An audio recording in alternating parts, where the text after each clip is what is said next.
ಆಕಾಶವಾಣಿ ಮಂಗಳೂರು. ವನಿತಾ ವಾಣಿ, ಮಹಿಳೆಯರಿಗಾಗಿ ಕಾರ್ಯಕ್ರಮ. ಕೇಳುಗರೆ, ನಿಮಗೆಲ್ಲ ಇಂದಿನ ಕಾರ್ಯಕ್ರಮಕ್ಕೆ ಸ್ವಾಗತ.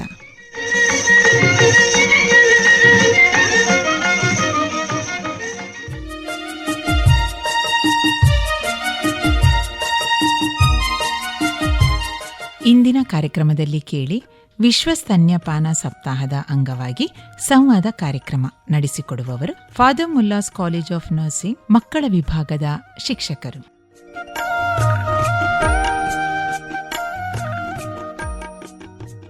ತಾಯಿಯ ಹಾಲು ಮೊದಲ ಅಮೃತ. ಪ್ರೀತಿಯ ಸ್ಪರ್ಶವೇ ಅದರ ನಿಜವಾದ ಸಂಪತ್ತು. ಆರೋಗ್ಯದ ಬುನಾದಿ ತಾಯಿಯ ಹಾಲು. ಪ್ರತಿ ಮಗುವಿನ ಹಕ್ಕು, ಪ್ರತಿಯೊಂದು ತಾಯಿಯ ಕಾಳಜಿ. ಈ ಸ್ತನ್ಯಪಾನ ಸಪ್ತಾಹ 2026 ಜಾಗೃತಿ ಕಾರ್ಯಕ್ರಮಕ್ಕೆ ತಮಗೆಲ್ಲರಿಗೂ ಆದರದ ಸ್ವಾಗತ. ಸ್ತನ್ಯಪಾನವನ್ನು ಪ್ರೋತ್ಸಾಹಿಸುವ ಸಲುವಾಗಿ ಮತ್ತು ಮಕ್ಕಳ ಆರೋಗ್ಯವನ್ನು ಉತ್ತಮಗೊಳಿಸುವುದಕ್ಕಾಗಿ ವಿಶ್ವದ 170ಕ್ಕೂ ಹೆಚ್ಚು ದೇಶಗಳಲ್ಲಿ ಪ್ರತಿ ವರ್ಷ ಆಗಸ್ಟ್ 1ರಿಂದ 7ರವರೆಗೆ ಜಾಗತಿಕ ಸ್ತನ್ಯಪಾನ ಸಪ್ತಾಹವನ್ನು ಆಚರಿಸಲಾಗುತ್ತದೆ. ಇಳೆಯ ಬೆಳಕು ಕಂಡ ನವಜಾತ ಶಿಶುವಿನ ಮೊದಲ ಆಹಾರ ತಾಯಿಯ ಎದೆಹಾಲು. ಹಸುಳಿಗೆ ಏನೆಲ್ಲ ಬೇಕೋ, ಯಾವೆಲ್ಲ ಪ್ರಮಾಣದಲ್ಲಿ ಬೇಕೋ ಅವೆಲ್ಲವನ್ನು ಹೊಂದಿದೆ ತಾಯಿಯ ಹಾಲು. ಇದೇ ಕಾರಣಕ್ಕಾಗಿ ಅದನ್ನು ಅಮೃತ ಸಮಾನ, ದ್ರವರೂಪಿ ಬಂಗಾರ ಎಂದು ಕರೆಯುತ್ತಾರೆ.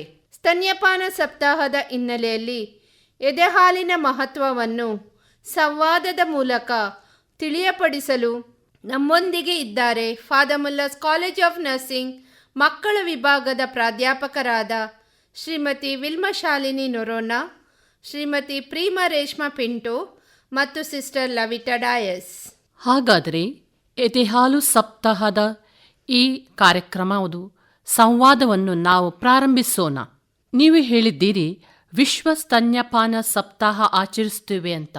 ವಿಶ್ವ ಸ್ತನ್ಯಪಾನ ಸಪ್ತಾಹ ಪ್ರಾರಂಭ ಅಥವಾ ಅದರ ರಚನೆ ಯಾವ ವರ್ಷದಲ್ಲಿ ಆಯಿತು? ಇದರ ಬಗ್ಗೆ ಏನಾದರೂ ಮಾಹಿತಿಯನ್ನು ಕೊಡಬಹುದೇ? ಇದರ ಬಗ್ಗೆ ಹೇಳುವುದಾದರೆ 1991ರಲ್ಲಿ ಸ್ತನ್ಯಪಾನಕ್ಕೆ ಉತ್ತೇಜನ ನೀಡಲಾಯಿತು. ಮತ್ತೆ ಎದೆಹಾಲಿನ ಪ್ರಾಮುಖ್ಯತೆಯನ್ನು ಒತ್ತಿ ಹೇಳುವ ಸಪ್ತಾಹವನ್ನು 1992ರಲ್ಲಿ ಮೊದಲ ಬಾರಿಗೆ ಆಚರಿಸಲಾಯಿತು. ಆ ಸಮಯದಲ್ಲಿ ಕೇವಲ 70 ದೇಶಗಳು ಮಾತ್ರ ಈ ಸಪ್ತಾಹದಲ್ಲಿ ಪಾಲ್ಗೊಂಡಿದ್ದವು. ಇಂದು 100ಕ್ಕೂ ಹೆಚ್ಚು ದೇಶಗಳು ಸ್ತನ್ಯಪಾನ ಸಪ್ತಾಹವನ್ನು ಆಚರಿಸುತ್ತೇವೆ. 170 ದೇಶಗಳು ಈ ಸ್ತನ್ಯಪಾನಕ್ಕೆ ಆದ್ಯತೆಯನ್ನು ನೀಡುತ್ತಾರೆ ಎಂದು ತಿಳಿದು ಬಂದದ್ದು ಒಳ್ಳೆ ವಿಷಯ. ಹಾಗಾದರೆ ಸ್ತನ್ಯಪಾನಕ್ಕೆ ಯಾಕೆ ಅತಿಯಾದ ಆದ್ಯತೆಯನ್ನು ನೀಡಬೇಕು? ಯಾಕೆಂದರೆ ಸ್ತನ್ಯಪಾನವು ತಾಯಿ ಮತ್ತು ಮಗುವಿನ ಆರೋಗ್ಯವನ್ನು ರಕ್ಷಿಸುವ ಅತ್ಯಂತ ಪರಿಣಾಮಕಾರಿ ಹಾಗೂ ಸ್ವಾಭಾವಿಕ ವಿಧಾನವಾಗಿದೆ. ವಿಶ್ವ ಆರೋಗ್ಯ ಸಂಸ್ಥೆ ಮತ್ತು ಯುನಿಸೆಫ್ ಮಾಹಿತಿ ಪ್ರಕಾರ ಸರಿಯಾದ ಸ್ತನ್ಯಪಾನದ ಮೂಲಕ ಪ್ರತಿ ವರ್ಷ ಲಕ್ಷಾಂತರ ಶಿಶುಗಳ ಪ್ರಾಣ ಉಳಿಸಬಹುದು. ಲಕ್ಷಾಂತರ ಎಂದರೆ ಸುಮಾರು ಎಷ್ಟು ಇರಬಹುದು? ಸರಿಸುಮಾರು 8.2 ಲಕ್ಷಾಂತರ ಶಿಶುಗಳ ಪ್ರಾಣ ಉಳಿಸಬಹುದು. ಮತ್ತೊಂದು ವಿಷಯ, ಸ್ತನ್ಯಪಾನ ಪಡೆದ ಶಿಶುಗಳಲ್ಲಿ ಅತಿಸಾರಕ್ಕೆ ಒಳಗಾಗುವ ಸಂಭವವು ತುಂಬಾ ಕಡಿಮೆಯಾಗಿದೆ. ಅಂಕಿಅಂಶಗಳ ಪ್ರಕಾರ 72% ಅತಿಸಾರದಿಂದ ಶಿಶು ಮರಣ ಹೊಂದುವ ಅಪಾಯ ಕಡಿಮೆಯಾಗಿದೆ ಎಂದು ತಿಳಿದು ಬಂದಿದೆ. ಹಾಗೂ ಉಸಿರಾಟದ ಸೋಂಕುಗಳಿಂದ ಉತ್ತಮ ರಕ್ಷಣೆ ನೀಡುತ್ತದೆ. ನಿಮೋನಿಯಾದಂಥ ಕಾಯಿಲೆಯ ಪರವಾಗಿ ರಕ್ಷಣೆ ನೀಡುತ್ತದೆ. ಹಾಗೂ ತಾಯಂದಿರಲ್ಲಿ ಸ್ತನ ಕ್ಯಾನ್ಸರ್ ಹಾಗೂ ಅಂಡಾಶಯದ ಕ್ಯಾನ್ಸರ್ ಸಂಭವಿಸುವ ಅಪಾಯವು ಆದಷ್ಟು ಕಡಿಮೆಯಾಗಿದೆ. ಇದು ಅಂಕಿಅಂಶಗಳ ಪ್ರಕಾರ ತಿಳಿದು ಬಂದಿದೆ. ಮತ್ತೊಂದು ವಿಷಯ ಹೇಳಬೇಕೆಂದರೆ, ಮಗುವಿನ ರೋಗ ನಿರೋಧಕ ಶಕ್ತಿ ಹೆಚ್ಚುತ್ತದೆ. ಮಗುವಿನ ದೈಹಿಕ ಹಾಗೂ ಮಾನಸಿಕ ಬೆಳವಣಿಗೆ ಉತ್ತಮವಾಗಿರುತ್ತದೆ. ಆದುದರಿಂದ ಇದನ್ನು ದ್ರವರೂಪಿ ಬಂಗಾರ ಎನ್ನುತ್ತಾರೆ. ಇದರಲ್ಲಿ ಸಂಶಯವಿಲ್ಲ ಬಿಡಿ, ನಂಬಲೇಬೇಕಾದ ವಿಷಯ. ಆದರೂ ನನಗೂ ಏಕೋ ಇದನ್ನು ಆಚರಿಸುವುದು ಏಕೆ ಬೇಕು ಎಂದು ಅನಿಸುತ್ತದೆ. ನಿಮ್ಮ ಸಂಶಯ ಸರಿಯಾಗಿದೆ. ಎದೆಹಾಲು ಒಂದು ದ್ರವರೂಪಿ ಬಂಗಾರ. ಆದರೆ ಇಲ್ಲಿ ಗಮನಿಸಬೇಕಾದ ವಿಷಯವೆಂದರೆ, ಈ ಸ್ತನ್ಯಪಾನ ಸಪ್ತಾಹವು ಪ್ರತಿ ವರ್ಷ ಬೇರೆ ಬೇರೆ ಘೋಷವಾಕ್ಯ ಮತ್ತು ಪ್ರತ್ಯೇಕ ಗುರಿಗಳನ್ನು ಹೊಂದಿರುತ್ತದೆ. ಹಾಗಾದರೆ ಈ ವರ್ಷದ ಘೋಷವಾಕ್ಯ ಯಾವುದು ಮತ್ತು ಯಾವ ಗುರಿಯನ್ನು ಅದು ಹೊಂದಿದೆ ಎಂದು ಹೇಳಬಹುದೇ? ವಿಶ್ವ ಸ್ತನ್ಯಪಾನ ಸಪ್ತಾಹ 2026 ಘೋಷವಾಕ್ಯ ಈ ರೀತಿ ಇದೆ: ಸ್ತನ್ಯಪಾನಕ್ಕೆ ಆದ್ಯತೆ ನೀಡಿ ಸುಸ್ಥಿರ ಬೆಂಬಲ ವ್ಯವಸ್ಥೆಗಳನ್ನು ನಿರ್ಮಿಸೋಣ ಎಂದು. ಸುಸ್ಥಿರ ಬೆಂಬಲ? ಹಾಗಾದರೆ ಈ ಬೆಂಬಲ ವ್ಯವಸ್ಥೆ ಹೇಗೆ ನಿರ್ಮಿಸುವುದು? ಈ ಸುಸ್ಥಿರ ವ್ಯವಸ್ಥೆಗಳು ದೀರ್ಘಕಾಲದವರೆಗೆ ಎಲ್ಲರಿಗೂ ಸಮಾನವಾಗಿ ಹೇಗೆ ಲಭ್ಯವಾಗುತ್ತದೆ? 2026ನೇ ಸಾಲಿನ ವಿಶ್ವ ಸ್ತನ್ಯಪಾನ ಸಪ್ತಾಹದ ಘೋಷವಾಕ್ಯ ಏನು ಹೇಳುತ್ತದೆ ಅಂದರೆ, ತಾಯಂದಿರಿಗೆ ಮತ್ತು ಶಿಶುಗಳಿಗೆ ಸುಸ್ಥಿರವಾದ ಬೆಂಬಲ ವ್ಯವಸ್ಥೆಯನ್ನು ನಿರ್ಮಿಸುವುದು ತುಂಬ ಮುಖ್ಯ ಅಂತ. ಹಾಗಾದರೆ ಈ ಸುಸ್ಥಿರ ಬೆಂಬಲ ವ್ಯವಸ್ಥೆ ಅಂದರೆ ಹೇಗಿರಬೇಕು? ಮೊದಲನೆಯದಾಗಿ ಅದು ವಿಶ್ವಾಸಾರ್ಹವಾಗಿರಬೇಕು. ಅಂದರೆ ತಾಯಂದಿರು ಯಾವಾಗ ಬೇಕಾದರೂ ಆತ್ಮವಿಶ್ವಾಸದಿಂದ ಸಹಾಯ ಪಡೆಯುವಂತಿರಬೇಕು. ಎರಡನೆಯದಾಗಿ ಎಲ್ಲರಿಗೂ ಸಮಾನ ಅವಕಾಶ ಸಿಗುವಂತೆ ಇರಬೇಕು. ಯಾವುದೇ ತಾಯಿ ಅಥವಾ ಮಗುವಿಗೆ ತಾರತಮ್ಯ ಆಗಬಾರದು. ಮೂರನೆಯದಾಗಿ ಎಲ್ಲಾ ಸೇವೆಗಳು ಮತ್ತು ಸಂಬಂಧಪಟ್ಟ ವಿಭಾಗಗಳು ಒಟ್ಟಾಗಿ ಕೆಲಸ ಮಾಡಬೇಕು. ಆಗ ಮಾತ್ರ ತಾಯಂದರಿಗೆ ಉತ್ತಮ ಬೆಂಬಲ ಸಿಗುತ್ತೆ. ನಾಲ್ಕನೆಯದಾಗಿ ಹೇಳೋದಾದ್ರೆ, ಯಾವುದೇ ತುರ್ತು ಪರಿಸ್ಥಿತಿ ಬಂದರೂ ಕೂಡ ಈ ವ್ಯವಸ್ಥೆ ಪರಿಣಾಮಕಾರಿ ಕಾರ್ಯನಿರ್ವಹಿಸುವ ಸಾಮರ್ಥ್ಯ ಹೊಂದಿರಬೇಕು. ಈ 4 ಅಂಶಗಳನ್ನು ಗಮನದಲ್ಲಿಟ್ಟುಕೊಂಡು ನಾವು ತಾಯಂದಿರಿಗೆ ಉತ್ತಮ ಬೆಂಬಲ ನೀಡಿದರೆ ಸ್ತನ್ಯಪಾನವನ್ನು ಇನ್ನಷ್ಟು ಯಶಸ್ವಿಯಾಗಿ ಉತ್ತೇಜಿಸಬಹುದು. ನೀವು ಈ ಬೆಂಬಲ ವ್ಯವಸ್ಥೆಯನ್ನು ಅರ್ಥ ರೀತಿಯಲ್ಲಿ ನಮಗೆ ವಿವರಿಸಿದ್ದೀರಿ. ಆದರೂ ಕೂಡ ನನಗೊಂದು ಸಂಶಯ: ವಿಶ್ವಾಸಾರ್ಹವಾದ ಬೆಂಬಲ ವ್ಯವಸ್ಥೆಯನ್ನು ನಾವು ಹೇಗೆ ನಿರ್ಮಿಸಬಹುದು? ಅದಕ್ಕೆ ಉತ್ತರ ತುಂಬಾ ಸರಳ. ತಾಯಿಗೆ ಆಸ್ಪತ್ರೆಯಿಂದ ಹಿಡಿದು ಮನೆ, ಕೆಲಸದ ಸ್ಥಳ, ಸಮುದಾಯ ಎಲ್ಲೆಡೆ ನಿರಂತರ ಬೆಂಬಲ ಸಿಗಬೇಕು. ಮೊದಲಿಗೆ ಆಸ್ಪತ್ರೆಯ ಬಗ್ಗೆ ಹೇಳುವುದಾದರೆ, ಆಸ್ಪತ್ರೆಗಳಲ್ಲಿ ತಾಯಿ ಮತ್ತು ಮಗುವಿಗೆ ಸ್ನೇಹಪರ ಸೇವೆಗಳು ಇರಬೇಕು. ಮಗು ಹುಟ್ಟಿದ ಮೊದಲು 1 ಗಂಟೆಯೊಳಗೆ ಸ್ತನ್ಯಪಾನವನ್ನು ಆರಂಭಿಸುವುದು ತುಂಬಾ ಮುಖ್ಯ. ಅಷ್ಟೇ ಅಲ್ಲ, ಮಗು ಹುಟ್ಟಿದ ತಕ್ಷಣವೇ ಮಗುವನ್ನು ತಾಯಿಯ ಎದೆ ಮೇಲೆ ಮಲಗಿಸಿ ಚರ್ಮದಿಂದ ಚರ್ಮ ಸ್ಪರ್ಶ, ಅಂದರೆ ಸ್ಕಿನ್ ಟು ಸ್ಕಿನ್ ಕಾಂಟ್ಯಾಕ್ಟ್ ಅಂತ ಹೇಳ್ತೇವೆ, ಅದನ್ನು ಮಾಡಿಸಬೇಕು. ಇದರಿಂದ ತಾಯಿ ಮತ್ತು ಮಗುವಿನ ಬಾಂಧವ್ಯ ಇನ್ನಷ್ಟು ಗಟ್ಟಿಯಾಗುತ್ತದೆ. ಜೊತೆಗೆ ಸ್ತನ್ಯಪಾನವನ್ನು ಸುಲಭವಾಗಿ ಮತ್ತು ಯಶಸ್ವಿಯಾಗಿ ಆರಂಭಿಸಲು ಇದು ತುಂಬಾ ಸಹಾಯ ಮಾಡುತ್ತದೆ. ಇದರ ಜೊತೆಗೆ ತಾಯಿ ಮತ್ತು ಮಗುವನ್ನು ಒಂದೇ ಕೊಠಡಿಯಲ್ಲಿ, ಅಂದರೆ ರೂಮಿಂಗ್ ಇನ್ ವ್ಯವಸ್ಥೆಯಲ್ಲಿ ಇರಿಸಬೇಕು. ಹೀಗೆ ಇದ್ದರೆ ಮಗುವಿಗೆ ಹಸಿವಾದಾಗ ತಕ್ಷಣ ಸ್ತನ್ಯಪಾನ ಕೊಡಲು ಸಾಧ್ಯವಾಗುತ್ತದೆ. ಇದರಿಂದ ಮಗುವಿಗೂ ಪ್ರಯೋಜನ, ತಾಯಿಗೂ ಆತ್ಮವಿಶ್ವಾಸ ಹೆಚ್ಚುತ್ತದೆ. ಈಗ ನೀವು ಹೇಳಿದ ಹಾಗೆ ಸ್ಕಿನ್ ಟು ಸ್ಕಿನ್ ಕಾಂಟ್ಯಾಕ್ಟ್ ಹಾಗೂ ರೂಮಿಂಗ್ ಇನ್ನಿಂದ ಏನಾದರೂ ಪ್ರಯೋಜನಗಳು ಇವೆಯೇ? ಹೌದು, ಖಂಡಿತ. ಈ 2 ವಿಧಾನಗಳಿಂದ ತಾಯಿ ಮತ್ತು ಮಗುವಿಗೆ ಅನೇಕ ಪ್ರಯೋಜನಗಳಿವೆ. ಮೊದಲು ತಾಯಿಗೆ ಆಗುವ ಪ್ರಯೋಜನವನ್ನು ತಿಳಿಯುವುದಾದರೆ, ಮಗು ಹುಟ್ಟಿದ ತಕ್ಷಣ ತಾಯಿಯ ಎದೆಯ ಮೇಲೆ ಮಗುವನ್ನು ಇರಿಸುವುದರಿಂದ ತಾಯಿಯಲ್ಲಿರುವ ಆಕ್ಸಿಟೋಸಿನ್ ಹಾರ್ಮೋನ್ ಹೆಚ್ಚಿನ ಪ್ರಮಾಣದಲ್ಲಿ ಬಿಡುಗಡೆಯಾಗುತ್ತದೆ. ಇದರಿಂದ ಗರ್ಭಾಶಯವು ಚೆನ್ನಾಗಿ ಕುಗ್ಗಲು ಸಹಾಯವಾಗುತ್ತದೆ. ಹೆರಿಗೆಯ ನಂತರ ಉಂಟಾಗುವ ಅಧಿಕ ರಕ್ತಸ್ರಾವವನ್ನು ಕಡಿಮೆ ಮಾಡಲು ನೆರವಾಗುತ್ತದೆ. ಇದರ ಜೊತೆಗೆ ಸ್ತನ್ಯಪಾನವನ್ನು ಬೇಗ ಆರಂಭಿಸಲು ಸಹಕಾರಿಯಾಗುತ್ತದೆ. ತಾಯಿಯಲ್ಲಿ ಆತ್ಮವಿಶ್ವಾಸ ಹೆಚ್ಚುತ್ತದೆ. ತಾಯಿ ಮಗುವಿನ ಬಾಂಧವ್ಯ ಮತ್ತಷ್ಟು ಗಟ್ಟಿಯಾಗುತ್ತದೆ. ಅಷ್ಟೇ ಅಲ್ಲ, ಹೆರಿಗೆಯ ನಂತರ ತಾಯಿಯಲ್ಲಿ ಉಂಟಾಗುವ ಒತ್ತಡ ಮತ್ತು ಆತಂಕವನ್ನು ಕಡಿಮೆ ಮಾಡಲು ಸಹ ಇದು ಸಹಾಯ ಮಾಡುತ್ತದೆ. ಮುಖ್ಯವಾಗಿ ಹೇಳೋದಾದರೆ, ತಾಯಿಯ ಎದೆ ಹಾಲಿನ ಉತ್ಪಾದನೆ ಹೆಚ್ಚಲು ಈ 2 ವಿಧಾನಗಳು ಬಹಳ ಪ್ರಯೋಜನಕಾರಿಯಾಗುತ್ತದೆ. ಸ್ಕಿನ್ ಟು ಸ್ಕಿನ್ ಮತ್ತು ರೂಮಿಂಗ್ ಇಂದ ತಾಯಿಗೆ ಮಾತ್ರ ಪ್ರಯೋಜನವೇ? ಹಾಗಾದರೆ ಮಗುವಿಗೆ ಯಾವ ಪ್ರಯೋಜನಗಳು? ಸ್ಕಿನ್ ಟು ಸ್ಕಿನ್ ಕಾಂಟ್ಯಾಕ್ಟ್ ಹಾಗೂ ರೂಮಿಂಗ್ ಇನ್ ತಾಯಿಗೆ ಮಾತ್ರವಲ್ಲ, ಮಗುವಿಗೂ ಸಾಕಷ್ಟು ಪ್ರಯೋಜನಗಳು ಇವೆ. ಮೊದಲನೆಯದಾಗಿ, ಮಗುವಿನ ದೇಹದ ಉಷ್ಣತೆಯನ್ನು ಸಹಜವಾಗಿ ಕಾಪಾಡಲು ಇದು ಸಹಾಯ ಮಾಡುತ್ತದೆ.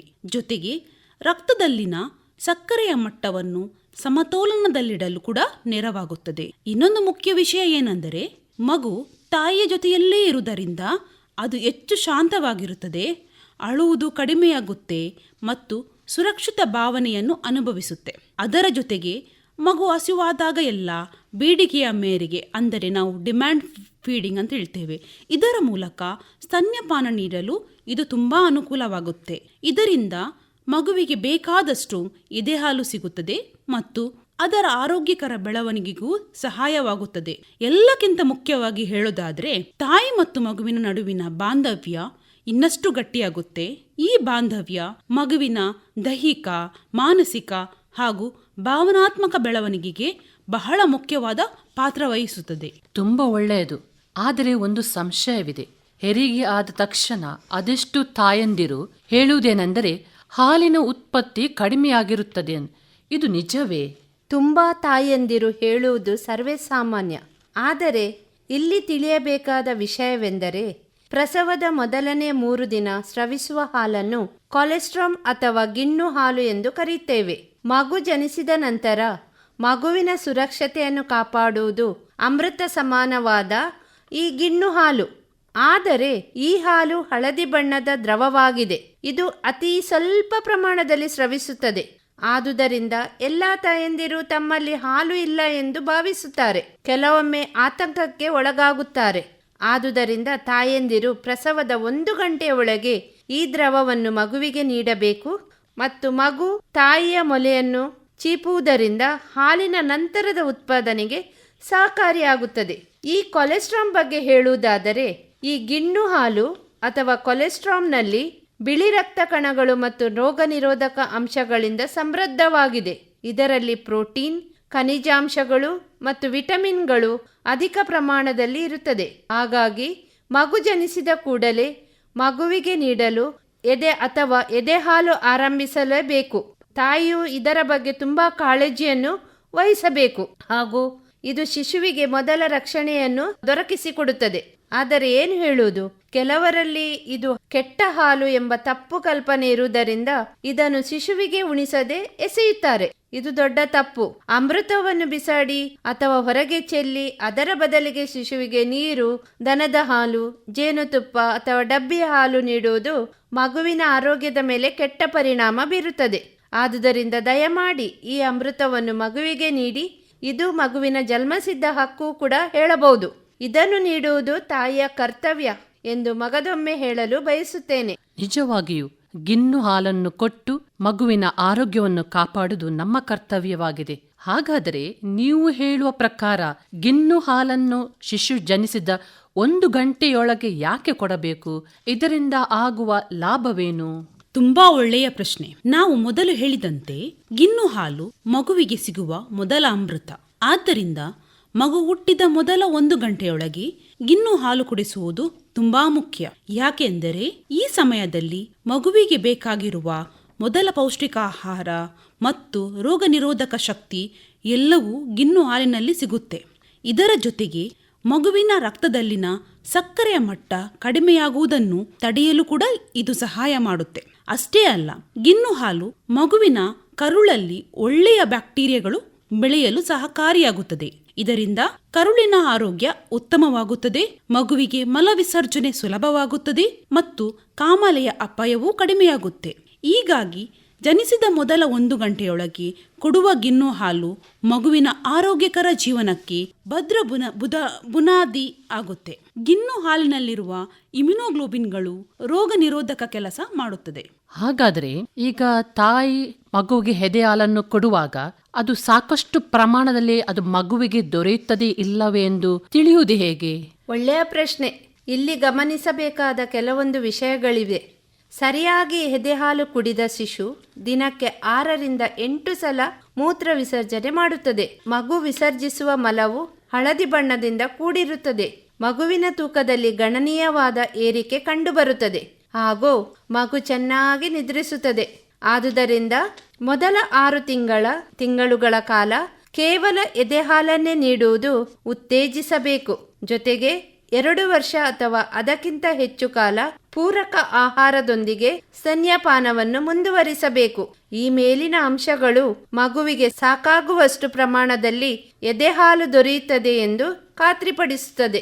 ನೀವು ಹೇಳಿದ ಪ್ರಕಾರ ಎದೆ ಹಾಲು ಮಗುವಿನ ಸುರಕ್ಷತೆ ಕಾಪಾಡುತ್ತದೆ, ಇದು ಅಮೃತ ಸಮಾನ ಅಂತ ಹೇಳುತ್ತೀರಿ. ಹಾಗಾದರೆ ಈಗಿನ ಮಹಿಳೆಯರಲ್ಲಿ ಮಕ್ಕಳಿಗೆ ಹಾಲುಣಿಸುವ ಬಗ್ಗೆ ವಿಭಿನ್ನ ಅಭಿಪ್ರಾಯಗಳಿವೆ. ಇದರ ಬಗ್ಗೆ ನಿಮ್ಮ ಅಭಿಪ್ರಾಯವೇನು? ಇದನ್ನು ನಾವು ಹೇಗೆ ಬಗೆಹರಿಸಬಹುದು? ಹೌದು, ಇಂದಿಗೂ ಅನೇಕ ತಾಯಂದಿರಲ್ಲಿ ನನ್ನ ಎದೆ ಹಾಲು ಮಗುವಿಗೆ ಸಾಕಾಗುತ್ತಾ ಎಂಬ ಸಂಶಯ ಇರುತ್ತೆ. ಆದರೆ ಬಹುತೇಕ ತಾಯಂದಿರಲ್ಲಿ ಮಗುವಿಗೆ ಬೇಕಾಗುವಷ್ಟು ಎದೆಹಾಲು ಮೊದಲ 6 ತಿಂಗಳವರೆಗೆ ಸಹಜವಾಗಿಯೇ ಉತ್ಪತ್ತಿಯಾಗುತ್ತೆ. ಇನ್ನೊಂದು ತಪ್ಪು ಕಲ್ಪನೆ ಏನೆಂದರೆ ಎದೆಹಾಲುಣಿಸಿದರೆ ದೇಹದ ಸೌಂದರ್ಯ ಹಾಳಾಗುತ್ತಾ ಎಂಬುದು. ಆದರೆ ಇದು ಸಂಪೂರ್ಣ ತಪ್ಪು ನಂಬಿಕೆ. ನಿಜ ಹೇಳೋದಾದ್ರೆ ಎದೆಹಾಲುಣಿಸುವುದು ಮಗುವಿಗೆ ಅತ್ಯುತ್ತಮ ಆಹಾರ, ತಾಯಿಗೂ ಆರೋಗ್ಯಕ್ಕೂ ತುಂಬಾ ಒಳ್ಳೆಯದು. ಆದ್ದರಿಂದ ಕುಟುಂಬದವರು, ಆರೋಗ್ಯ ಸಿಬ್ಬಂದಿ ಹಾಗೂ ಸಮುದಾಯದವರು ತಾಯಂದಿರಿಗೆ ಸರಿಯಾದ ಮಾಹಿತಿ ಮತ್ತು ನಿರಂತರ ಪ್ರೋತ್ಸಾಹ ನೀಡಿದರೆ ಅವರು ಯಾವುದೇ ಆತಂಕವಿಲ್ಲದೆ ಆತ್ಮವಿಶ್ವಾಸದಿಂದ ತಮ್ಮ ಮಕ್ಕಳಿಗೆ ಎದೆ ಹಾಲುಣಿಸಬಹುದು. ಇನ್ನೊಂದು ಪ್ರಮುಖ ಅಂಶವೇನೆಂದರೆ ಎದೆ ಹಾಲುಣಿಸುವ ತಾಯಂದಿರು ಕೆಲವು ವಿಷಯಗಳನ್ನು ಗಮನದಲ್ಲಿಟ್ಕೊಳ್ಳಬೇಕು. ಅದು ಅತಿ ಮುಖ್ಯ. ಮೊದಲನೆಯದಾಗಿ ತಾಯಂದಿರು ಪೌಷ್ಟಿಕಾಂಶಯುಕ್ತ ಹಾಗೂ ಸಮತೋಲಿತ ಆಹಾರವನ್ನು ಸೇವಿಸಬೇಕು. ಸಾಮಾನ್ಯ ಆಹಾರದ ಜೊತೆಗೆ ದಿನಕ್ಕೆ ಸುಮಾರು 500 ಕ್ಯಾಲೋರಿ ಹೆಚ್ಚುವರಿ ಪೌಷ್ಟಿಕ ಆಹಾರ ಹಾಗೂ 15ರಿಂದ 20 ಗ್ರಾಂ ಹೆಚ್ಚುವರಿ ಪ್ರೋಟೀನ್ ಇರುವ ಆಹಾರವನ್ನು ಸೇವಿಸುವುದು ಅಗತ್ಯ. ತಾಯಿಯ ಎದೆ ಹಾಲಿನಲ್ಲಿ ಮಗುವಿನ ಬೆಳವಣಿಗೆ ಅಗತ್ಯವಾದ ವಿಟಮಿನ್ಗಳು ಮತ್ತು ಖನಿಜಾಂಶಗಳು ಸಮೃದ್ಧವಾಗಿರುತ್ತದೆ. ಆದ್ದರಿಂದ ತಾಯಂದಿರು ವೈದ್ಯರ ಸಲಹೆದಂತೆ ಕಬ್ಬಿಣದ ಮಾತ್ರೆ ಅಂದರೆ ಐರನ್ ಟ್ಯಾಬ್ಲೆಟ್ಗಳು ಮತ್ತು ಕ್ಯಾಲ್ಸಿಯಂ ಮಾತ್ರೆಗಳನ್ನು ನಿಯಮಿತವಾಗಿ ಸೇವಿಸಬೇಕು. ಅದರ ಜೊತೆಗೆ ತಾಯಂದಿರು ದಿನಕ್ಕೆ ಸುಮಾರು 2.5ರಿಂದ 3 ಲೀಟರ್ ನೀರನ್ನಾದರೂ ಕುಡಿಯಲೇಬೇಕು ಹಾಗೂ ಸುಮಾರು 500 ಮಿಲಿಗ್ರಾಂ ಹಾಲು ಅಥವಾ ಅದಕ್ಕೆ ಸಮಾನವಾದ ಹಾಲಿನ ಉತ್ಪನ್ನಗಳನ್ನು ಸೇವಿಸುವುದು ಆರೋಗ್ಯಕರ. ಮಗುವಿನ ಬೆಳವಣಿಗೆ ತಾಯಿಯ ಕೆಲಸ ಮಾತ್ರವಲ್ಲ, ಇದು ಒಂದು ಕುಟುಂಬದ ಜವಾಬ್ದಾರಿ ಕೂಡ ಅಲ್ಲವೇ? ಹಾಗಾದರೆ ಕುಟುಂಬವು ಹೇಗೆ ಈ ಕೆಲಸದಲ್ಲಿ ತಾಯಿಗೆ ನೆರವಾಗಬಹುದು ಎಂದ ಹೇಳ್ಬಹುದೇ? ಅದು ಮುಖ್ಯವಾದುದು. ಕುಟುಂಬದ ಬೆಂಬಲ ಸಹಕಾರ ಇಲ್ಲದೆ ಏನೇ ಕೆಲಸ ಆಗುವುದಿಲ್ಲ. ಅದಕ್ಕೋಸ್ಕರ ಕುಟುಂಬದ ಬೆಂಬಲ ಸಹಕಾರ ತುಂಬಾ ಅಗತ್ಯವಿದೆ. ಇದರಿಂದ ತಾಯಿಯ ಆತ್ಮವಿಶ್ವಾಸ ಮತ್ತು ಸಂತೋಷದಿಂದ ಮಗುವಿಗೆ ಹಾಲುಣಿಸಲು ಕುಟುಂಬದ ಸದಸ್ಯರ ಬೆಂಬಲ ಬಹಳ ಅಗತ್ಯ. ಈ ಬೆಂಬಲವನ್ನು ಯಾವ ರೀತಿ ನೀಡಬಹುದು? ಇದು ಕೆಲವೊಂದು ವಿಷಯಗಳನ್ನು ಒಳಗೊಂಡಿದೆ. ಮಾನಸಿಕ ಬೆಂಬಲ, ಯಾವಾಗಲೂ ತಾಯಿಗೆ ಪ್ರೋತ್ಸಾಹ ನೀಡುವುದು, ಧೈರ್ಯ ತುಂಬುವುದು ಮತ್ತು ಒತ್ತಡವನ್ನು ಕಡಿಮೆ ಮಾಡುವುದು. ಮನೆ ಕೆಲಸದಲ್ಲಿ ಸ್ವಲ್ಪ ಸಹಾಯ ಮಾಡುವುದು, ಅವಳಿಗೆ ಪೌಷ್ಟಿಕ ಆಹಾರವನ್ನು ಒದಗಿಸುವುದು, ಸ್ತನ್ಯಪಾನದ ಮಹತ್ವವನ್ನು ಅರ್ಥ ಮಾಡಿಕೊಳ್ಳುವುದು. ಪ್ರತಿಯೊಂದು ಕುಟುಂಬದವರು ಸ್ತನ್ಯಪಾನದ ಬಗ್ಗೆ ಅರ್ಥವನ್ನು ಮಾಡಿಕೊಂಡರೆ ಇದು ತುಂಬಾ ತಾಯಿಗೆ ಪ್ರೋತ್ಸಾಹ ನೀಡಿದಾಗೆ ಆಗುತ್ತೆ. ಹಾಗೂ ಸ್ತನ್ಯಪಾನದ ಬಗ್ಗೆ ಇರುವ ಮೂಢನಂಬಿಕೆಗಳನ್ನು ದೂರ ಮಾಡಿ ಸರಿಯಾದ ಮಾಹಿತಿಯನ್ನು ಅನುಸರಿಸುವುದು. ಸ್ತನ್ಯಪಾನವು ತಾಯಿಯೊಬ್ಬಳ ಜವಾಬ್ದಾರಿ ಮಾತ್ರವಲ್ಲ, ಇದು ಇಡೀ ಕುಟುಂಬದ ಜವಾಬ್ದಾರಿಯಾಗಿದೆ. ಇದರಿಂದ ಇಡೀ ಕುಟುಂಬಕ್ಕೆ ಪ್ರಯೋಜನ ಸಹ ಇದೆ. ಆದುದರಿಂದ ಕುಟುಂಬದ ಪ್ರೀತಿ, ಸಹಕಾರ ಮತ್ತು ಪ್ರೋತ್ಸಾಹದಿಂದ ಯಶಸ್ವಿ ಸ್ತನ್ಯಪಾನ ಸಾಧ್ಯವಾಗುತ್ತದೆ. ಅದಕ್ಕೋಸ್ಕರ ಆರೋಗ್ಯ ಸಂಸ್ಥೆಗಳು, ಉದ್ಯೋಗದಾತರು ಮತ್ತು ಸಮುದಾಯವು ತಾಯಂದಿರಿಗೆ ನಿರಂತರ ಬೆಂಬಲ ನೀಡುವುದು ಅವಶ್ಯಕ.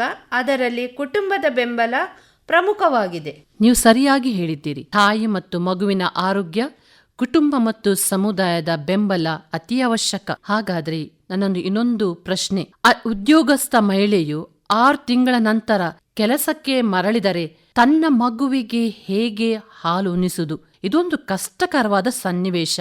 ಯಾಕೆಂದರೆ ಇತ್ತೀಚಿನ ದಿನಗಳಲ್ಲಿ ಉದ್ಯೋಗವ ಅತಿ ಅಗತ್ಯ, ಮಗುವಿನ ಆರೋಗ್ಯ ಕೂಡ ತುಂಬಾ ಮುಖ್ಯವಾದುದು. ಇದನ್ನು ಯಾವ ರೀತಿಯಲ್ಲಿ ನಿಭಾಯಿಸಬಹುದು? ಇದು ಒಂದು ತುಂಬಾ ಕಷ್ಟಕರವಾದ ಸನ್ನಿವೇಶವೆಂದು ನಾವು ಅನಿಸ್ತದೆ. ಆದರೆ ಇದಕ್ಕೂ ಒಂದು ಸೊಲ್ಯೂಷನ್ ಇದೆ. ಯಾಕೆಂದರೆ ಯಾವ ರೀತಿ ಉದ್ಯೋಗಸ್ಥ ಮಹಿಳೆ ತನ್ನ ಎದೆ ಹಾಲನ್ನು ಮಗುವಿಗೆ 6 ತಿಂಗಳ ತನಕ ಅಥವಾ ನಂತರ ನೀಡಬಹುದು? ಇಲ್ಲಿದೆ ನಿಮ್ಮ ಸೊಲ್ಯೂಷನ್. ಉದ್ಯೋಗಸ್ಥ ಮಹಿಳೆ ತನ್ನ ಎದೆ ಹಾಲನ್ನು ಶುಚಿಯಾದ ಪಾತ್ರೆಯಲ್ಲಿ ಸಂಗ್ರಹಿಸಿ ಅದನ್ನು ಫ್ರಿಡ್ಜ್ನಲ್ಲಿ ಸುರಕ್ಷಿತವಾಗಿ ಇರಿಸಬಹುದು. ಆ ಹಾಲನ್ನು ಮಗುವಿಗೆ ಕೊಡುವ ಮೊದಲು ಫ್ರಿಡ್ಜ್ನಿಂದ 5 ನಿಮಿಷ ಹೊರಗೆ ತೆಗೆದು ಇಡಬೇಕು. ನಂತರ ಒಂದು ಪಾತ್ರೆಯಲ್ಲಿ ಬಿಸಿ ನೀರನ್ನು ತೆಗೆದುಕೊಂಡು ಹಾಲಿನ ಪಾತ್ರೆಯನ್ನು ಬಿಸಿ ನೀರಿನ ಮೇಲೆ ಇಟ್ಟು ಉಗುರು ಬೆಚ್ಚಗೆ ಆಗುವವರೆಗೆ ಬಿಸಿ ಮಾಡಿ ನಂತರ ಮಗುವಿಗೆ ಹಾಲನ್ನು ಉಣಿಸಬೇಕು. ಇದನ್ನು ಕುಟುಂಬದ ಸದಸ್ಯರು ಯಾರೂ ಉಣಿಸಬಹುದು, ತಾಯಿಯೇ ಇರಬೇಕಂತಿಲ್ಲ ಈ ಎದೆ ಹಾಲನ್ನು. ಆದರೆ ಒಂದು ಅಂಶ ಇದರಲ್ಲಿ ಗಮನಿಸಬೇಕಾದುದು ಮತ್ತು ಇಂಪಾರ್ಟೆಂಟ್ ಆಗಿ, ಎದೆ ಹಾಲನ್ನು ಫ್ರಿಡ್ಜ್ನಲ್ಲಿ ಕೇವಲ 8 ಗಂಟೆ ಮಾತ್ರ ಇಡಬಹುದು. ಕೆಲವು ಸಮಯದಲ್ಲಿ ಪ್ರಸವ ಸಂದರ್ಭದಲ್ಲಿ ತಾಯಿ ಮರಣ ಹೊಂದಿದರೆ ಮಗು ತಾಯಿಯ ಎದೆಹಾಲಿನಿಂದ ವಂಚಿತವಾಗುತ್ತದೆ. ಇದಕ್ಕೆ ಸರ್ಕಾರ ಏನಾದರೂ ಯೋಜನೆಯನ್ನು ಹಮ್ಮಿಕೊಂಡಿದೆಯಾ? ನಾನು ಒಂದು ಸಲ ಮಾನವ ಎದೆಹಾಲಿನ ಬ್ಯಾಂಕಿಂಗ್ ಬಗ್ಗೆ ಓದಿದ್ದು ನೆನಪಿದೆ. ಇದರ ಬಗ್ಗೆ ನೀವು ಏನಾದರೂ ಹೇಳಬಹುದೇ? ಇದು ಸಕಾಲಿಕ ಪ್ರಶ್ನೆ. ಇದರ ಕುರಿತು ನಮ್ಮಲ್ಲಿ ಹಲವರಿಗೆ ಅರಿವು ಕಡಿಮೆ. ಎದೆಹಾಲನ್ನು ಸ್ವಯಂ ಪ್ರೇರಿತವಾಗಿ ದಾನ ಮಾಡಬಹುದಾದ ವಿಶೇಷ ಸೌಲಭ್ಯವೇ ಮಾನವ ಹಾಲಿನ ಎದೆಹಾಲು ಬ್ಯಾಂಕ್. ಎದೆಹಾಲಿನ ಬ್ಯಾಂಕ್ ಎಂದರೆ ಆರೋಗ್ಯವಂತ ತಾಯಂದಿರು ಸ್ವಯಂ ಪ್ರೇರಿತವಾಗಿ, ಅಂದರೆ ಸ್ವ ಇಚ್ಛೆಯಿಂದ ದಾನ ಮಾಡಿದ ಎದೆಹಾಲನ್ನು ಸಂಗ್ರಹಿಸಿ, ಅದನ್ನು ಪರೀಕ್ಷಿಸಿ, ಪ್ಯಾಶ್ಚರೀಕರಿಸಿ ಮತ್ತು ಸುರಕ್ಷಿತವಾಗಿ ಶೇಖರಿಸಿ, ಯಾರಿಗೆ ಎದೆಹಾಲಿನ ಅಗತ್ಯವಿದೆಯೋ ಆ ನವಜಾತ ಶಿಶುವಿಗೆ ನೀಡುವ ವ್ಯವಸ್ಥೆಯಾಗಿದೆ. ಇದರ ಮೂಲ ಉದ್ದೇಶ ಏನೆಂದರೆ, ಅವಧಿಗೆ ಮುಂಚೆ ಜನಿಸಿದ ಶಿಶುಗಳ ಪೌಷ್ಟಿಕ ಆಹಾರ ಒದಗಿಸುವುದು, ತಾಯಿಯ ಹಾಲು ಲಭ್ಯವಿಲ್ಲದ ಅಥವಾ ಸಾಕಾಗದ ಸಂದರ್ಭದಲ್ಲಿ ಸುರಕ್ಷಿತ ಹಾಲು ನೀಡುವುದು. ಇದು ನವಜಾತ ಶಿಶುಗಳ ಸೋಂಕು ಮತ್ತು ಮರಣ ಪ್ರಮಾಣವನ್ನು ಕಡಿಮೆ ಮಾಡಲು ಸಹಾಯ ಮಾಡುವುದು. ಆದ್ದರಿಂದ ತಾಯಿಯ ಹಾಲಿನ ಬ್ಯಾಂಕ್ಗಳು, ಸ್ತನ್ಯಪಾನ ಸಲಹಾ ಸೇವೆಗಳು ಮತ್ತು ತಾಯಿ ಮಗು ಸ್ನೇಹಿ ಆಸ್ಪತ್ರೆ, ಅಂದರೆ ಅದಕ್ಕೆ ನಾವು ಬೇಬಿ ಫ್ರೆಂಡ್ಲಿ ಹಾಸ್ಪಿಟಲ್ ಅಂತ ಹೇಳ್ತೇವೆ, ಅಂತಹ ಯಶಸ್ವಿ ಕಾರ್ಯಕ್ರಮವನ್ನು ಇನ್ನಷ್ಟು ಬಲಪಡಿಸುವುದು ಅವಶ್ಯಕ. ನೀವು ಹೇಳಿದ ಪ್ರಕಾರ ಸರ್ಕಾರವು ಅನೇಕ ಕಾರ್ಯಕ್ರಮವನ್ನು ಆಯೋಜಿಸಿದೆ ಎಂದು. ಈ ಕಾರ್ಯಕ್ರಮವು ಯಾವ ಕಾರ್ಯರೂಪಕ್ಕೆ ತಂದಿದೆ ಎಂದು ಹೇಳುವಿರಾ? ಭಾರತ ಸರ್ಕಾರವು ಸ್ತನ್ಯಪಾನ ಬೆಂಬಲಿಸುವುದರೊಂದಿಗೆ ಮಹತ್ವದ ಹೆಜ್ಜೆಯನ್ನು ಇಟ್ಟಿದೆ. ಇದರ ಮುಖ್ಯ ಉದ್ದೇಶ ಯಾವುದೇ ಮಗು ಸ್ತನ್ಯಪಾನದಿಂದ ವಂಚಿತಗೊಳ್ಳಬಾರದು. ಮುಖ್ಯವಾಗಿ ವಿಮಾನ ನಿಲ್ದಾಣ, ರೈಲ್ವೆ ನಿಲ್ದಾಣಗಳಲ್ಲಿ ಎದೆಹಾಲನ್ನು ಉಣಿಸುವುದಕ್ಕೋಸ್ಕರ ಪ್ರತ್ಯೇಕ ಕೊಠಡಿಗಳನ್ನು ನಿರ್ಮಿಸಲಾಗಿದೆ. ಇಲ್ಲಿ ತಾಯಿಗೆ ಗೌಪ್ಯತೆ ಒದಗಿಸುವ ಮತ್ತು ಸಮಾಧಾನದಿಂದ ಕುಳಿತುಕೊಳ್ಳುವ ವ್ಯವಸ್ಥೆಯನ್ನು ಮಾಡಿಕೊಡಲಾಗಿದೆ. ಹಾಗೂ ಈಗ ನೋಡುವುದಾದರೆ ಮಾಲ್ಗಳಲ್ಲಿ, ಸಾರ್ವಜನಿಕ ಸ್ಥಳಗಳಲ್ಲಿ ತಾಯಂದಿರಿಗೆ ಎದೆಹಾಲು ಉಣಿಸಲು ಪ್ರತ್ಯೇಕ ಕೊಠಡಿಗಳನ್ನು ಇರಿಸಲಾಗಿದೆ. ಇನ್ನೊಂದು ಹೇಳುವುದಾದರೆ, ಭಾರತ ಸರ್ಕಾರವು ಸ್ತನ್ಯಪಾನಕ್ಕೆ ಹಿಂದೆಂದಿಗಿಂತಲೂ ಹೆಚ್ಚಿನ ಮಹತ್ವ ನೀಡುತ್ತಿದೆ. ಬಾಣಂತಿಯು ಉದ್ಯೋಗದಲ್ಲಿದ್ದರೆ 6 ತಿಂಗಳ ವೇತನ ಸಹಿತ ರಜೆಯನ್ನು ಸಹ ನೀಡಲಾಗುತ್ತದೆ. ಹಾಗೂ ಭಾರತ ಸರ್ಕಾರದ ನೀತಿಯ ಪ್ರಕಾರ ತಾಯಿಯ ಹಾಲಿಗೆ ಬದಲಿ ಉತ್ಪನ್ನಗಳ ಜಾಹೀರಾತುಗಳನ್ನು ಪ್ರಸಾರ ಮಾಡುವುದರ ಮೇಲೆ ನಿಯಂತ್ರಣ ಹೇರಲಾಗಿದೆ. ಸಂಬಳದೊಂದಿಗೆ ಕುಟುಂಬ ರಜೆಯ ವಿಸ್ತರಣೆಯೂ ಮಾಡಲಾಗಿದೆ. ತಂದೆಗೂ ಮಗು ಜನನದ ಆರೈಕೆಯ ಮೇಲೆ 1 ವಾರದ ರಜೆಯನ್ನು ನೀಡಲಾಗುತ್ತದೆ. ತಾಯಿ ಮತ್ತು ಮಗುವಿನ ಆರೋಗ್ಯ ಕಾರ್ಯಕ್ರಮಗಳಿಗೆ ಹೆಚ್ಚಿನ ಅನುದಾನ ನೀಡಲಾಗುತ್ತಿದೆ. ಒಬ್ಬ ತಾಯಿಯ ಸ್ತನ್ಯಪಾನವು ಆಕೆಯ ಮಗುವಿಗೆ ಮಾತ್ರವಲ್ಲ, ಇಡೀ ಸಮಾಜ, ಪರಿಸರ ಹಾಗೂ ರಾಷ್ಟ್ರದ ಅಭಿವೃದ್ಧಿಗೂ ಕೊಡುಗೆ ನೀಡುತ್ತದೆ ಎನ್ನಬಹುದೇ? ತಾಯಿಯ ಹಾಲು ಪರಿಸರ ಸ್ನೇಹಿ ಆಹಾರ ಎಂದು ಹೇಗೆ ತಿಳಿಸಬಹುದು? ತಾಯಿಯ ಹಾಲು ಪ್ರಕೃತಿಯೇ ನೀಡಿರುವ ಅತ್ಯುತ್ತಮ ಆಹಾರವಾಗಿದೆ. ಇದರ ಉತ್ಪಾದನೆಗೆ ಯಾವುದೇ ಕಾರ್ಖಾನೆ, ಪ್ಯಾಕೇಜಿಂಗ್ ಅಥವಾ ಸಾರಿಗೆಯ ಅಗತ್ಯವಿಲ್ಲ.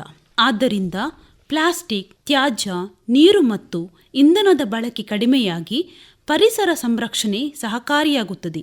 ಸ್ತನ್ಯಪಾನವು ಆರೋಗ್ಯವಂತ ಮಕ್ಕಳ ನಿರ್ಮಾಣಕ್ಕೆ, ಆರೋಗ್ಯ ವೆಚ್ಚ ಕಡಿಮೆ ಮಾಡಲು, ಮಕ್ಕಳ ಉತ್ತಮ ಬೆಳವಣಿಗೆ ಮತ್ತು ಬುದ್ಧಿವಂತಿಕೆಗೆ, ತಾಯಿಯ ಆರೋಗ್ಯ ಸುಧಾರಣೆಗೆ ಹಾಗೂ ಕುಟುಂಬದ ಆರ್ಥಿಕ ಉಳಿತಾಯಕ್ಕೂ ಸಹಾಯಕವಾಗಿದೆ. ಆದ್ದರಿಂದ ಸ್ತನ್ಯಪಾನವು ಮಗುವಿಗೆ ಅತ್ಯುತ್ತಮ ಆರಂಭ, ತಾಯಿಗೆ ಉತ್ತಮ ಆರೋಗ್ಯ, ಪರಿಸರಕ್ಕೆ ಹಸಿರು ಕೊಡುಗೆ ಮತ್ತು ರಾಷ್ಟ್ರಕ್ಕೆ ಬಲಿಷ್ಠ ಭವಿಷ್ಯವನ್ನು ನೀಡುತ್ತದೆ. ಒಳ್ಳೆಯದು. ನಾವು ಈ ಸಂವಾದದಿಂದ ಎದೆಹಾಲಿನ ಮಹತ್ವ ಮತ್ತು ಅದರ ಪ್ರಯೋಜನ ಹಾಗೂ ಕುಟುಂಬ ಸದಸ್ಯರು ಮತ್ತು ಸಮಾಜದ ಬೆಂಬಲದೊಂದಿಗೆ ಪ್ರತಿಯೊಬ್ಬ ತಾಯಿಯೂ ಆತ್ಮವಿಶ್ವಾಸದಿಂದ ಸ್ತನ್ಯಪಾನ ಹೇಗೆ ಮಾಡಬಹುದು ಎಂದು ನಾವು ತಿಳಿದುಕೊಂಡಿದ್ದೇವೆ. ತಾಯಿಯ ಹಾಲು ಮಗುವಿನ ಅತ್ಯುತ್ತಮ ಆಹಾರ ಎಂಬ ಸಂದೇಶವನ್ನು ಎಲ್ಲರೂ ನಮ್ಮ ಕುಟುಂಬದಲ್ಲಿ ಅನುಸರಿಸೋಣ. ಪ್ರಿಯ ಶ್ರೋತೃಗಳೇ, ತಾಯಿಯ ಹಾಲು ಮಗುವಿಗೆ ಪ್ರಕೃತಿಯ ಅತ್ಯುತ್ತಮ ಕೊಡುಗೆಯಾಗಿದೆ. ಜೀವನದ ಮೊದಲ 6 ತಿಂಗಳು ಶಿಶುವಿಗೆ ತಾಯಿಯ ಎದೆಹಾಲು ಮಾತ್ರ ನೀಡುವುದು ಹಾಗೂ ಕನಿಷ್ಠ 2 ವರ್ಷದವರೆಗೆ ಪೂರಕ ಆಹಾರದ ಜೊತೆಗೆ ಸ್ತನ್ಯಪಾನವನ್ನು ಮುಂದುವರಿಸುವುದು ಮಗುವಿನ ಆರೋಗ್ಯಕರ ಬೆಳವಣಿಗೆಗೆ ಅತ್ಯಂತ ಅಗತ್ಯವಾಗಿದೆ. ಸ್ತನ್ಯಪಾನವು ಮಗುವಿನ ಆರೋಗ್ಯಕ್ಕೆ ಮಾತ್ರವಲ್ಲ, ತಾಯಿಯ ಆರೋಗ್ಯ, ಕುಟುಂಬದ ಆರ್ಥಿಕ ಸ್ಥಿತಿ, ಪರಿಸರ ಸಂರಕ್ಷಣೆ ಹಾಗೂ ರಾಷ್ಟ್ರದ ಅಭಿವೃದ್ಧಿಗೂ ಅಮೂಲ್ಯ ಕೊಡುಗೆ ನೀಡುತ್ತದೆ. ಆದುದರಿಂದ ಈ ವರ್ಷದ ಘೋಷವಾಕ್ಯದ ಧ್ಯೇಯದಡಿ ಪ್ರತಿಯೊಬ್ಬ ತಾಯಿ, ಕುಟುಂಬದ ಸದಸ್ಯರು, ಆರೋಗ್ಯ ಕಾರ್ಯಕರ್ತರು ಮತ್ತು ಸಮಾಜವು ಸ್ತನ್ಯಪಾನವನ್ನು ಪ್ರೋತ್ಸಾಹಿಸಿ ತಾಯಂದಿರಿಗೆ ಅಗತ್ಯವಾದ ಬೆಂಬಲವನ್ನು ನೀಡೋಣ. ತಾಯಿಯ ಮಡಿಲಲ್ಲಿ ಅರಳಿದ ಜೀವ, ತಾಯಿಯ ಹಾಲಿನಲ್ಲಿದೆ ಪ್ರೀತಿಯ ಭಾವ. ರೋಗಗಳಿಂದ ರಕ್ಷಿಸುವ ಕವಚವಿದು, ಬೆಳವಣಿಗೆಯ ಬಂಗಾರದ ಹೆಜ್ಜೆ ಇದು. ಪ್ಲಾಸ್ಟಿಕ್ ಬೇಡ, ಮಾಲಿನ್ಯ ಬೇಡ, ಪ್ರಕೃತಿಯ ಮಡಿಲಿಗೆ ನೋವು ಬೇಡ. ಹಸಿರು ಭೂಮಿಯ ಕನಸನ್ನು ಸಾಕುವ ಸ್ತನ್ಯಪಾನವೇ ಸುಸ್ಥಿರತೆಯನ್ನು ಬೆಳೆಸುವ. ಆರೋಗ್ಯವಂತ ಮಗು, ಸಮೃದ್ಧ ದೇಶ. ಸ್ತನ್ಯಪಾನವೇ ನಮ್ಮೆಲ್ಲರ ಸಂದೇಶ. ತಾಯಿಯನ್ನು ಬೆಂಬಲಿಸಿ ಪ್ರೀತಿಯಿಂದ ಕೈ ಹಿಡಿಯೋಣ. ಸುಂದರದ ಭವಿಷ್ಯದ ಭಾರತವನ್ನು ಸೇರಿ ಕಟ್ಟೋಣ. ಆರೋಗ್ಯವಂತ ಮಗು, ಆರೋಗ್ಯವಂತ ತಾಯಿ, ಆರೋಗ್ಯಕರ ಕುಟುಂಬ, ಸಮೃದ್ಧ ರಾಷ್ಟ್ರ ಎಂಬ ಧ್ಯೇಯದೊಂದಿಗೆ ಸ್ತನ್ಯಪಾನವನ್ನು ಬೆಂಬಲಿಸೋಣ. ಈ ಉಪಯುಕ್ತ ಮಾಹಿತಿಯನ್ನು ಆಲಿಸಿದ ಎಲ್ಲ ಶ್ರೋತೃಗಳಿಗೆ ಹೃತ್ಪೂರ್ವಕ ವಂದನೆಗಳು.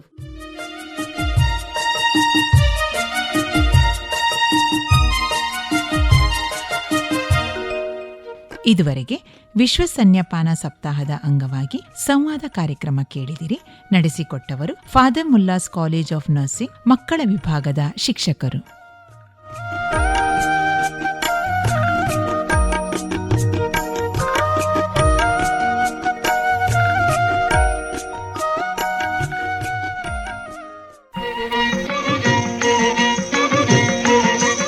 ಇದು ಇಂದಿನ ವನಿತಾವಾಣಿ. ಮತ್ತೆ ನಿಮ್ಮ ಭೇಟಿ ಮುಂದಿನ ಕಾರ್ಯಕ್ರಮದಲ್ಲಿ. ನಮಸ್ಕಾರ.